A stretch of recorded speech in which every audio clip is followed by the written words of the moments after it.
ದೋಡ್ಲ ಡೈರಿಯಿಂದ ರೈತರ ಬೋರ್ವೆಲ್ ನೀರು ಕಲುಷಿತ ಆರೋಪ ಹಿನ್ನೆಲೆ ಡೈರಿ ಗೇಟ್ಗೆ ಜಾನುವಾರುಗಳನ್ನು ಕಟ್ಟಿ ರೈತರು ವಿನೂತನವಾಗಿ ಪ್ರತಿಭಟನೆ ಮಾಡಿದ ಘಟನೆ ಕೊಪ್ಪಳ ತಾಲೂಕಿನ ಇಂದಿರಾನಗರದಲ್ಲಿರುವ ದೋಡ್ಲ ಡೈರಿ ಬಳಿ ನಡೆದಿದೆ.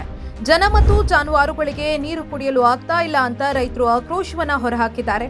ಡೈರಿ ತ್ಯಾಜ್ಯದಿಂದ ರೈತರ ಬೋರ್ವೆಲ್ಗಳು ಕಲುಷಿತಗೊಂಡಿವೆ ಅಂತ ರೈತರು ಆರೋಪವನ್ನ ಮಾಡಿದ್ದಾರೆ. ರೈತರು ಹಾಗೂ ದೋಡ್ಲ ಡೇರಿ ಸಿಬ್ಬಂದಿಯ ನಡುವೆ ಮಾತಿನ ಚಕಮಕಿ ನಡೆಯಿತು.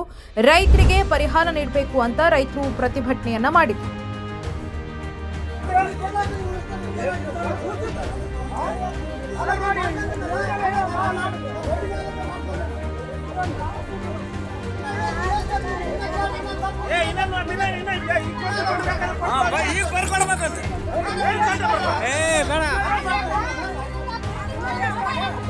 ನಮ್ಮ ಬೋರ್ ತಗೊಂಡು ನಿಮ್ಮ ಬೋರ್ ಬೇರೆ ಕಡೆ ಹಾಕ್ಸ್ಕೊಡಂತೆ ಅದು ಒಳ್ಳೆ ಅಂತ ಕುಡಿಯೋಕೆ ನೀರು ಕೊಡ್ತಾನೆ.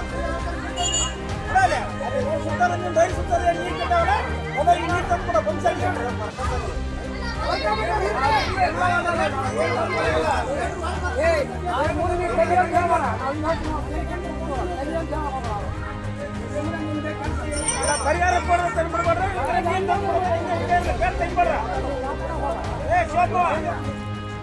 ಪರಿಹಾರ ಕೊಡಬೇಕು ಅಂತ ನೀರು ಕೊಡಬೇಕು ಅಂತ ಅಲ್ಲಿ ಮಟ್ಟ ಕೇಳ್ತೀವಿ.